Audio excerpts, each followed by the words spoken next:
Semakin cinta kita kepada beliau dan dengan cinta kepada Nabi Muhammad, semakin mudah kita untuk meneladani Nabi besar Muhammad sallallahu alaihi wasallam. Allah Subhanahu wa taala memerintahkan kita untuk mengikuti Nabi besar Muhammad. Qul in kuntum tuhibbunallaha fattabi'uni yuhibbukumullah. Siapapun yang mengaku cinta kepada Allah, jikalau jalannya tidak sesuai dengan jalannya Nabi, jikalau tidak mengikuti Nabi Muhammad, maka cintanya dusta. Seseorang hanya bisa membuktikan cintanya kepada Allah dengan meneladani, mengikuti dan berjalan di jalannya Nabi besar Muhammad sallallahu alaihi wasallam. Untuk mengikuti Nabi butuh kenal. Manusia yang gak kenal dengan Nabi Muhammad, bagaimana mungkin bisa mengikuti Nabi Muhammad? Maka hadirnya kita ke majelis yang di situ dibacakan sejarah hidupnya Nabi Muhammad penting. Untuk apa? Agar kita lebih mengenal Nabi Muhammad. Kalau kita kenal, kita bisa mengikuti jalannya Nabi Muhammad. Bagaimana sholatnya Nabi, bagaimana zikirnya Nabi, bagaimana puasanya Nabi, bagaimana ibadahnya Nabi, bagaimana sunnah-sunnahnya Nabi. Ini semua tidak bisa kita ketahui kecuali kita mengenal Nabi besar Muhammad sallallahu alaihi wasallam. Khususnya di bulan kelahiran beliau, mari kita jadikan bulan Rabiul Awal bulan untuk kita semakin kenal kepada Nabi besar kita Muhammad sallallahu alaihi wasallam. Nabi Muhammad dilahirkan di bulan Rabiul Awal. Para ulama berbeda pendapat tentang tanggal kelahirannya. Ada yang meriwayatkan 9 Rabiul Awal, dan para ulama yang masyhur mereka meriwayatkan Nabi Muhammad lahir tanggal 12 atau hari ke-12 di bulan Rabiul Awal. Saat fajar tiba, lahir manusia yang paling mulia di muka bumi ini, Khatamun Nabiyyin, penghulunya para nabi, yaitu Nabi besar Muhammad sallallahu alaihi wasallam. Dengan membaca sejarah hidup beliau, kita akan tahu keutamaannya Nabi, kedudukan Nabi, keistimewaannya Nabi Muhammad sallallahu alaihi wasallam. Ketika beliau dilahirkan, banyak sekali keajaiban-keajaiban yang Allah turunkan atau yang terjadi di saat kelahirannya Nabi Muhammad sallallahu alaihi wasallam, menunjukkan kedudukan mulianya Nabi besar Muhammad sallallahu alaihi wasallam. Sampai ibu beliau meriwayatkan ketika putranya yaitu Nabi Muhammad lahir, beliau melihat cahaya yang sampai menyinari istana-istana yang ada di negeri Syam. Bangsa Arab zaman dahulu kalau punya anak, maka anaknya disusukan kepada wanita lain yang tinggalnya di pedesaan. Itu adat mereka. Kenapa? Karena Mekah itu kota yang didatengin banyak orang. Mereka menyusukan anak mereka kepada wanita-wanita di pedesaan karena udaranya lebih bagus. Kemudian bahasa Arabnya lebih fushah. Karena ibu kota itu biasanya kemasukan orang luar negeri, kemudian bahasanya tercampur. Begitu juga dengan Nabi Muhammad, ketika beliau lahir, beliau juga disusukan oleh ibunya kepada wanita yang berasal dari desa Sa'ad atau Bani Sa'ad. Diriwayatkan oleh Halimatus Sa'diyah, para wanita dari desa Bani Sa'ad itu ketika datang ke Mekah, seperti biasanya mereka berangkat cari anak untuk disusui. Tujuannya apa? Agar mereka juga mendapat upah dari orang tuanya anak tadi ketika sang anak disusukan kepada mereka. Halimatus Sa'diyah menceritakan, dan di saat di tahun itu, tahun paceklik, tahun kemarau, Halimatus Sa'diyah pergi dengan suaminya dan anaknya yang masih bayi. Tunggangannya keledai yang lapar, yang lemah. Dan bersama dengan Halimatus Sa'diyah dan suaminya seekor unta, bekal mereka di perjalanan, yang susunya diperah dan diminum untuk selama perjalanan dan tinggal di kota Mekah. Wanita-wanita dari Bani Sa'ad mereka semua sudah masuk ke kota Mekah, dapat anak untuk disusui. Bahkan di dalam kitab Ar-Rahiqul Makhtum dijelaskan setiap wanita dari Bani Sa'ad yang masuk ke Mekah, mereka semua sudah ditawarkan untuk menyusui Nabi Muhammad. Tapi ketika mereka mendengar kalau anak ini yatim, para wanita-wanita itu menolak.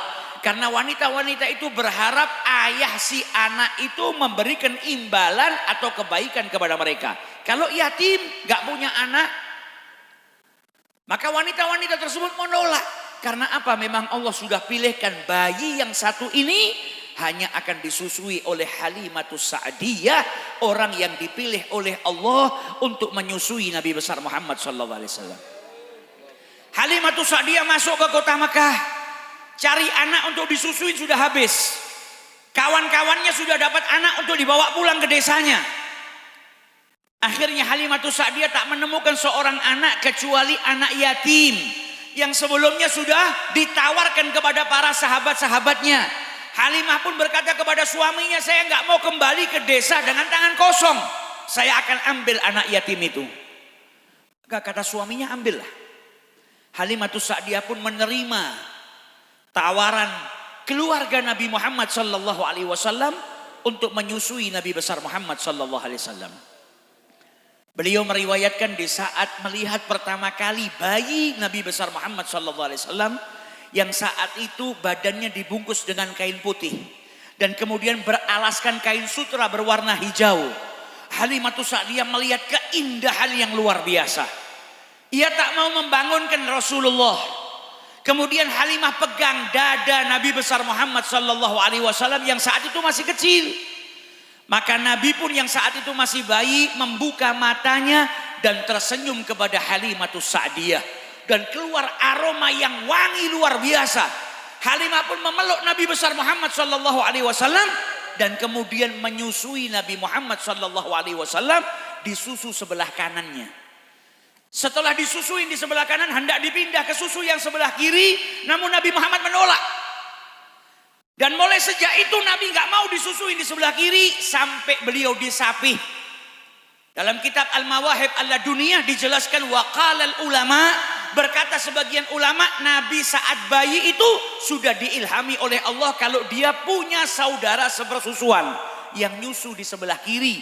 Maka Nabi dari kecil sudah diilhami oleh Allah untuk tidak mengambil haknya orang lain. Maka beliau menyusu di sebelah kanan sampai beliau disapih. Kata Halimatus Sa'diyah, malam itu ketika saya bawa Nabi Muhammad, unta kami tiba-tiba badannya berisi, kantong susunya penuh. Beberapa malam kami nggak bisa tidur karena kelaparan dan anak kami menangis karena lapar karena air susu yang tidak keluar. Tapi malam hari itu unta kami perah mengeluarkan susu yang banyak. Saya kenyang, suami saya kenyang, anak saya kenyang, Nabi Muhammad kenyang. Dan kami pun tidur dalam keadaan nikmat di malam itu. Di keesokan harinya kami pun pergi meninggalkan kota Mekah.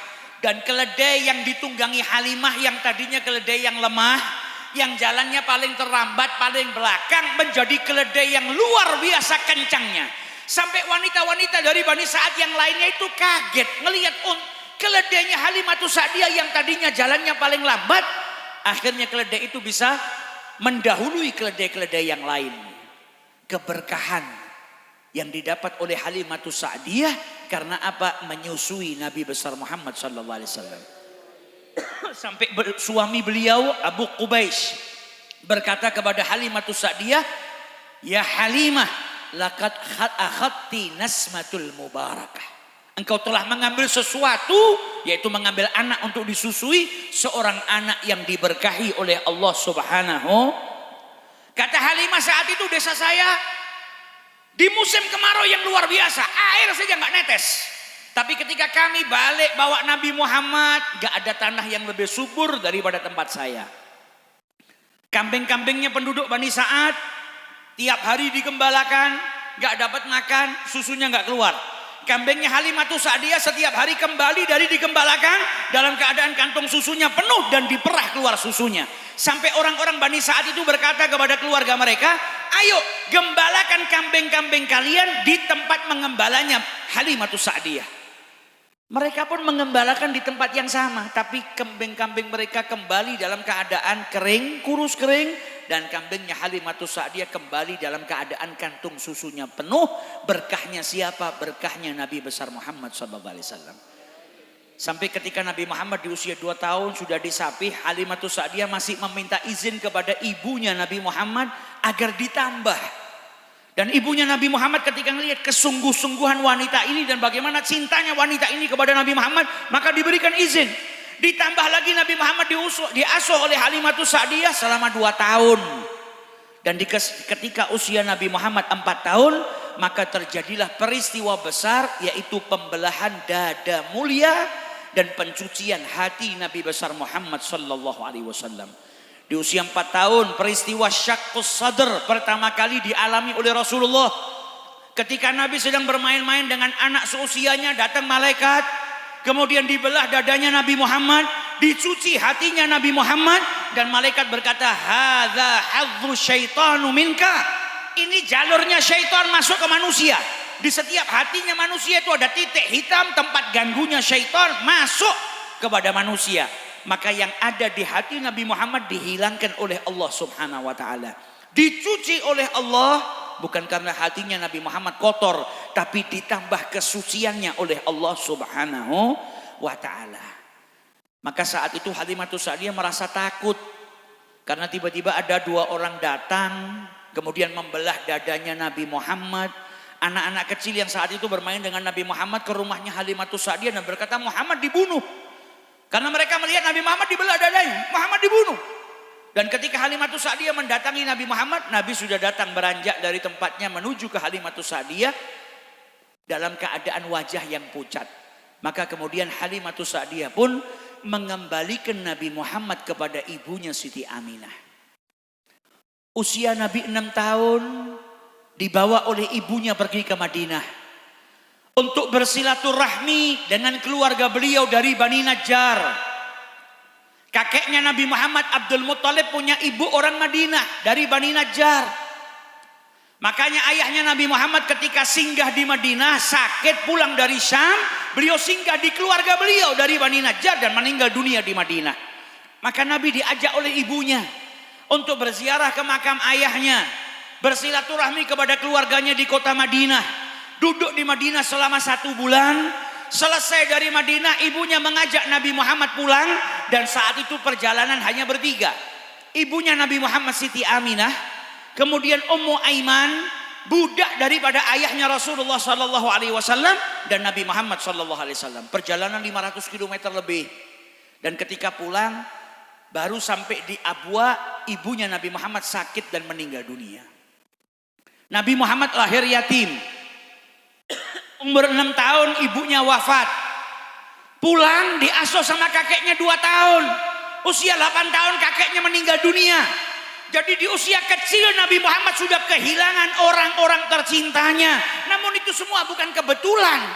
Itu semua ada hikmah besar yang telah diatur oleh Allah Subhanahu wa taala. Karena Allah Subhanahu wa taala hendak mendidik Nabi Muhammad tanpa campur tangan manusia.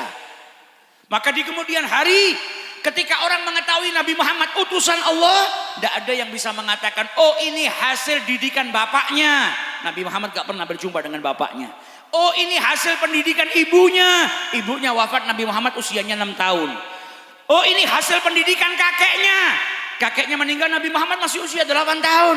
Yang didik Nabi Muhammad adalah Allah Subhanahu wa ta'ala. Adabani Rabbi fa ahsana ta'dibi. Yang jaga Nabi Allah, yang didik Nabi Muhammad Allah, dilindungi dan dijaga oleh Allah Subhanahu wa taala karena beliau adalah kekasihnya Allah Subhanahu wa taala.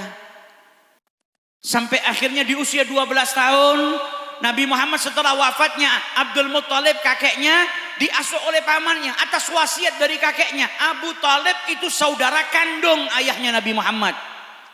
diasuh oleh Abi Thalib. Umur 12 tahun ikut Abi Thalib perjalanan jauh ke negeri Syam, berniaga. Tapi ketika mereka sampai ke suatu tempat, markasut tijarah, mereka dihentikan oleh seorang pendeta yang terkemuka, yang biasanya nggak pernah keluar dari tempatnya. Namun di tahun itu ketika rombongan kafilah perniagaan itu pergi bawa Nabi Muhammad, itu pendeta keluar. Karena apa? Itu pendeta mendapati tanda-tanda kenabian yang selama ini beliau ketahui dari kitab-kitabnya para nabi sebelum diutusnya Nabi Muhammad, ada pada Nabi besar Muhammad sallallahu alaihi wasallam. Ia saksikan ketika Nabi Muhammad berjalan, batu-batu bersujud, pohon-pohon bersujud. Kemudian ia saksikan khatamun nubuwah, stempel kenabian yang ada di pundaknya Nabi Muhammad. Sampai akhirnya pendeta atau rahib yang disebut dengan Buhaira itu berkata kepada Abu Thalib, berkata kepada kafilah yang datang dari Mekah, siapa ayahnya anak ini? Abu Thalib menjawab, ana. Kata pendeta tadi, nggak mungkin, anak ini nggak punya ayah. Maka Abu Thalib menjawab, benar. Huwa ibnu akhi, dia anak saudara saya. Kemudian ditanya sama Buhaira, di mana ayahnya? Ayahnya sudah meninggal saat dia masih dalam kandungan ibunya. Karena Buhaira tahu di kitab-kitab dahulu yang diturunkan oleh Allah sudah disebut oleh Allah tanda-tanda kenabian. Setiap nabi yang diutus oleh Allah, mereka mengabarkan kepada kaumnya tentang nabi akhir zaman, nabi yang terakhir, yaitu Nabi besar Muhammad SAW. Oleh karena itu Salman Al-Farisi ketika mendengar tanda-tanda kenabian yang ada pada Nabi Muhammad dari para pendeta-pendeta besar, maka dia berkeliling mencari Nabi Muhammad SAW. Ia dapatin tanda-tandanya yang disebutkan oleh kitab-kitab terdahulu, bahwasanya ini Nabi nggak menerima sedekah, ini Nabi hanya menerima hadiah. Dan kemudian baina katifaihi alamah, di pundaknya, di antara dua pundaknya terdapat stempel kenabian. Maka Buhaira ketika ketemu sama Nabi Muhammad bawa makanan, diberikan kepada Rasulullah. Salman Al-Farisi ketika datang kepada Nabi Muhammad bawa makanan, diberikan kepada Rasulullah. Nabi tanya, ma hadza ya Salman? Apa ini wahai Salman? Sedekah ya Rasulullah. Kata Nabi, kami nggak makan sedekah. Dia dapatin satu tanda kenabian. Di keesokan hari datang lagi bawa makanan. Ma hadza ya Salman? Hadiah ya Rasulullah. Baru dimakan oleh Rasulullah sallallahu alaihi wasallam. Dan Salman pun kemudian melihat di antara pundaknya Rasulullah ada stempel kenabian, dan akhirnya Salman Al-Farisi beriman kepada Rasulullah sallallahu alaihi wasallam. Nabi pun kemudian diperintahkan oleh Buhaira. Buhaira berkata kepada Abi Thalib, bawa anak ini pulang. Anak ini diincar. Anak ini bisa tercelakakan kalau tetap di sini, bawa pulang. Maka Abi Thalib pun bergegas membawa pulang Nabi Muhammad SAW. Kemudian Nabi di usia kecil, 12 tahun, beliau sudah bekerja. Mengembalakan domba-domba atau kambing-kambingnya orang-orang Quraisy. Sampai usia 25 tahun berniaga dengan hartanya Khadijah. Kembali dari perniagaan membawa keuntungan yang berlimpah, dan Khadijah tahu bagaimana amanahnya Nabi Muhammad. Maka Khadijah pun meminta Nabi Muhammad untuk menjadikan dirinya sebagai seorang istri. Nabi Muhammad membawa paman-pamannya meminang Khadijah, nikah dengan Sayyidah Khadijah. Diberi keturunan oleh Allah dari Khadijah 6 anak.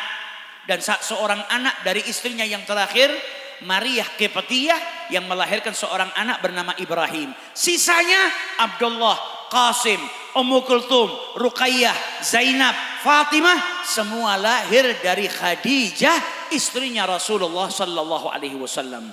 Orang yang pertama kali masuk Islam, orang yang menggunakan hartanya membantu Nabi Muhammad, orang yang berjuang untuk Nabi Muhammad.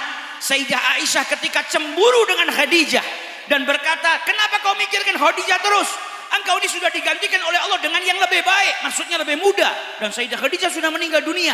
Apa kata Nabi Muhammad? Demi Allah, tidak ada yang menggantikan Khadijah. Karena cintanya Nabi Muhammad dengan Sayyidah Khadijah. Apa kata Nabi Muhammad? Dia mempercayaiku di saat orang-orang mendustakan aku. Dia membantuku di saat orang-orang tidak ada yang membantu Nabi Muhammad. dia begini, disebutkan kebaikan Sayyidah Khadijah oleh Nabi besar Muhammad sallallahu alaihi wasallam.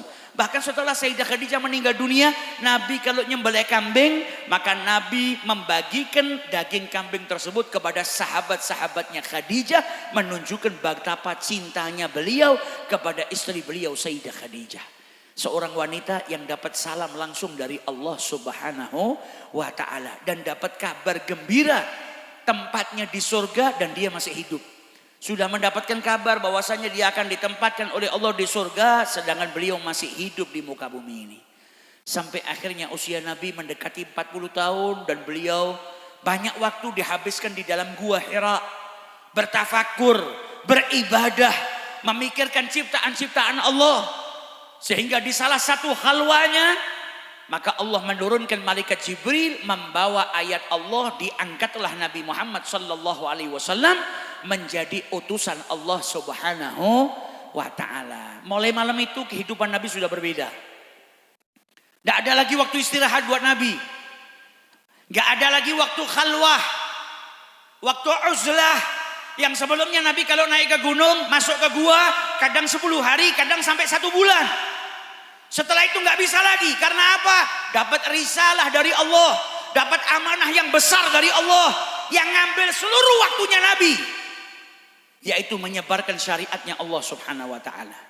Kehidupannya, tantangannya besar.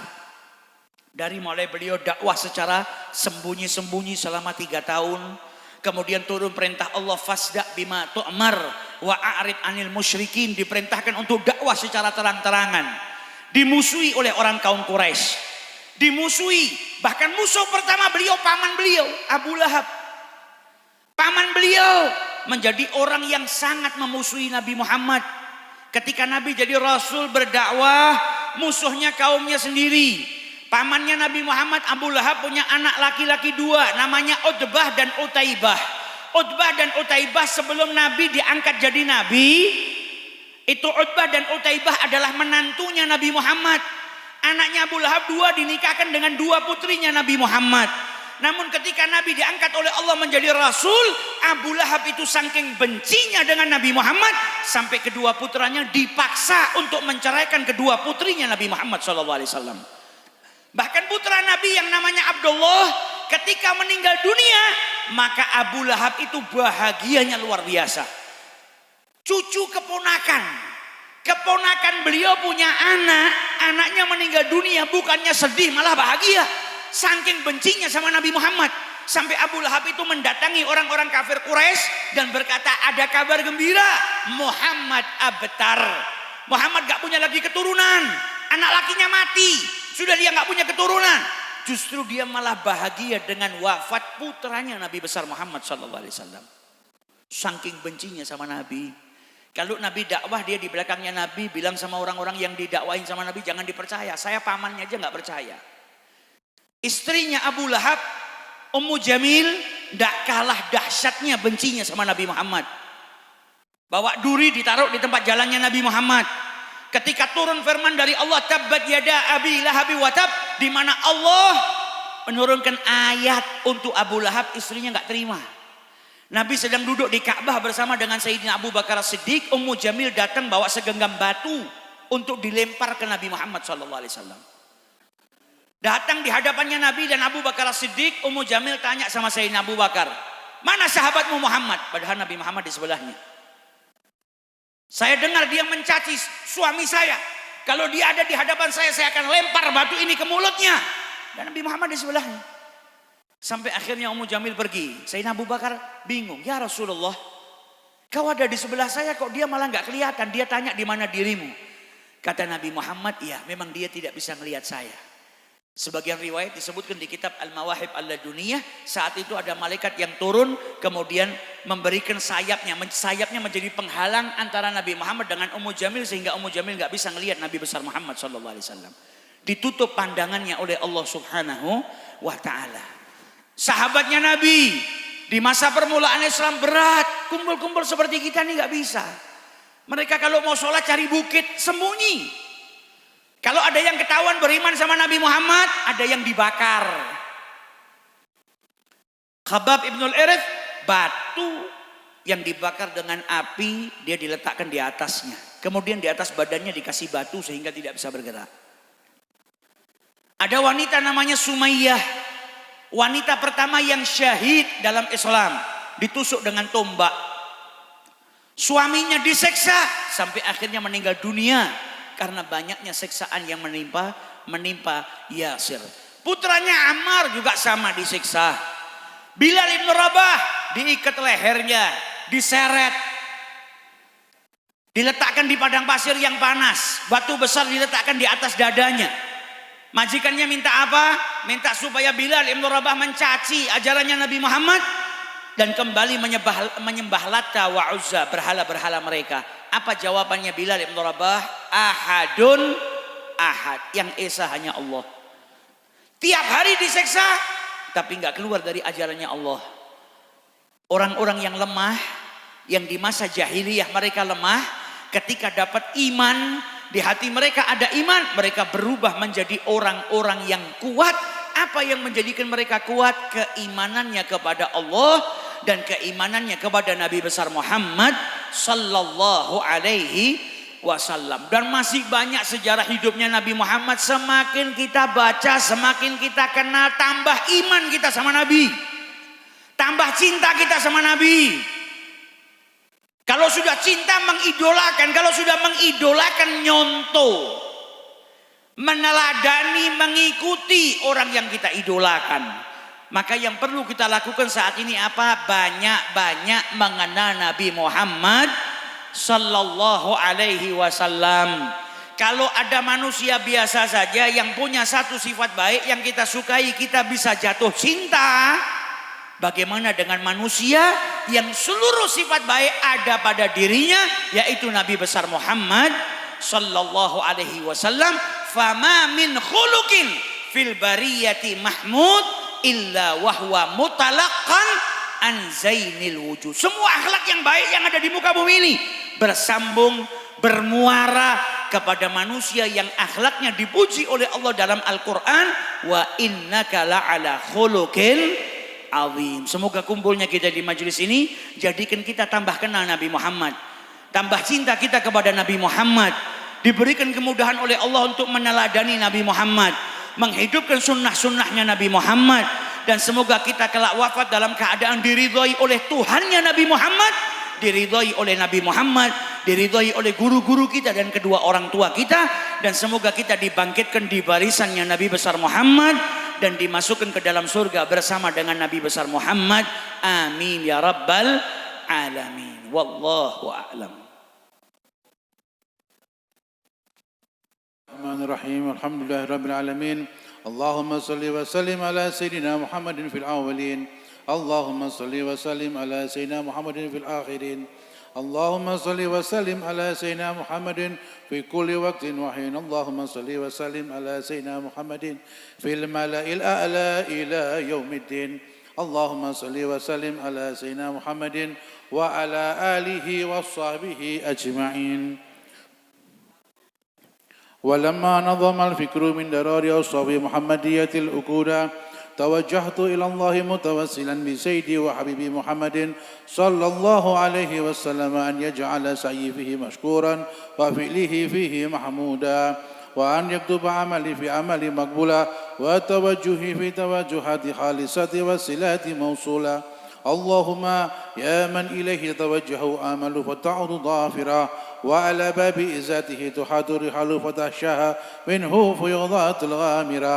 نتوجه إليك بأشرف وسائل لديك سيد المرسلين عبدك صادق الأمين سيدنا محمد الذي أمت رسالته العالمين أن تصلي وتسلم على تلك ذات الكاملة مستودع أمانتك وحافظ سرك وحامل رياض دعواتك شاملة القلب الأكبر المحبوب لك والمحشش بشرف الأفخار في كل موطن من مواطن قرب ومظهر داسم الإمدادك في عبادك وسقي كروس إرشادك لأهل الودادك سيد الكونين وأشرف الثقلين العبد المحبوب الخالص المبسوس منك بأجزاد الخصائص. اللهم صل وسلم عليه وعلى آله وأصحابه وعلى حضرات اقترابه من أحبابه. اللهم إنا نقدم إليك جاه هذا النبي الكريم ونتوسل إليك بشرف مقامه العظيم أن تلاحظنا في حركاتنا وسكانتنا بعين عنايتك، وأن تحفظنا في جامع أدورنا تقلباتنا بجامل رعايتك وحصين وقايتك، وأن تبلغنا من شرب القرب إليك وإلى هذا الحبيب غاية أعمالنا، وتقبل منا ما تحركنا فيه من نياتنا وأعمالنا، وتجعلنا في حضرة هذا الحبيب من الحاضرين وفي طريق اتباعه من السالكين، ولحقك وحقه من المؤدين ولأهديك من الحافظين. اللهم إن لنا أدماء في رحمتك الخاصة فلا تحرمنا، وذلنا جميعا هي وسيلتنا إليك فلا تخيبنا. آمنا بك وبرسولك وما جاء به من الدين، وتوجهنا بإليك مستشفقين أن تقابل المذنب منا بالغفران، والمسيء بالإحسان، والسائل بما سأل، والمؤمل بما أمل، وأن تجعلنا ممن نصر هذا الحبيب ووازر ووله وظاهر، وهو بركة وشرف أولادنا ووادينا وأهل قدرنا ووادينا وجامع المسلمين والمسلمات والمؤمنين والمؤمنات في جميع الجهات، وأدعونا دين قومي في جميع الأكثر منشورا، ومعلم الإسلام والإيمان بعليها المعمورة وأهنا والشورى، واكشف لهما كربة مكروبين، واقضي دين المدينين، واغفر للمذنبين، وتتقبل توبة التائبين، وانشر رحمتك على عبادك المؤمنين أجمعين، وفي شر محتدين والظالمين، وبسجد لعبد الحق في جميع النواهي والأقطار، وأيدهم بتأييد من عندك ونشر المعاندين من المنافقين والكفار، واجعلنا يا رب في الحسن الحسين من جميع البلايا، وفي الحسن المكين من الذنوب والخطايا، وأدمنا في عمل بطاعتك وستر في خدمتك القائمين، وإذا توفيتنا فتوفنا مسلمين مؤمنين، واختم لنا منك بخير الأجمعين، وصلي وسلم على هذا الحبيب المحبوب للأجسام والأرواح والقلوب، وعلى آله وصحبه ومن إليه المنسوب، وآخر دعوانا أن الحمد لله رب العالمين. سبحان ربك رب العزة عما يصفون، والسلام على المرسلين، والحمد لله رب العالمين. سر الفاتحة.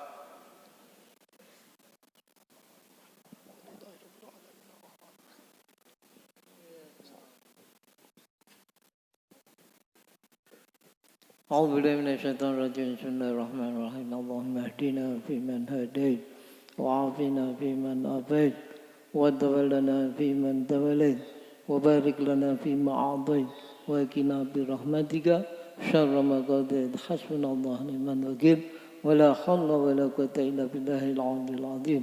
اللهم يا كافي البلاء اكفنا البلاء قبل من السماء. يا الله يا الله يا الله يا الله يا الله يا الله يا الله يا الله بها يا الله بها يا الله بشفاعة من الخير البرية. يا الله بها يا الله بها يا الله بحسن الخاتمة والقبول يا ربنا. آتنا في الدنيا حسنة وفي الآخرة حسنة وقنا عذاب النار. وصلى الله على سيدنا محمد النبي الأمي وعلى آله وصحبه وبارك تسليما كثيرا طيبا مباركا في هذا المجلس فيه. الحمد لله أولا وآخرا ظاهرا وباطنا في عافية وسلامة برحمتك يا أرحم الراحمين. دوم بها سبحانك اللهم وتحية فيها السلام، وآخر دعوانا الحمد لله رب العالمين. Alhamdulillah, alhamdulillah. Malam yang penuh berkah dan tempat yang penuh berkah. Para zuriat Rasul hadir di tengah-tengah kita. Mudah-mudahan hadir kita di majelis yang penuh berkah ini, insya Allah kita dapat menambah ilmu dan juga tambah iman, tambah cinta, mahabbah kepada Rasulullah Sallallahu Alaihi Wasallam, dan diijabah semua doa-doa kita. Amin Allahumma amin. Selanjutnya pengumuman bahwa uang keleng terkumpul 1.080.000. susulan arwah dari Batu 300.000, dan uang infak dari kardus tadi keliling mendapatkan terkumpul 1.554.000. Akumulasi total keseluruhan adalah 2.900.000.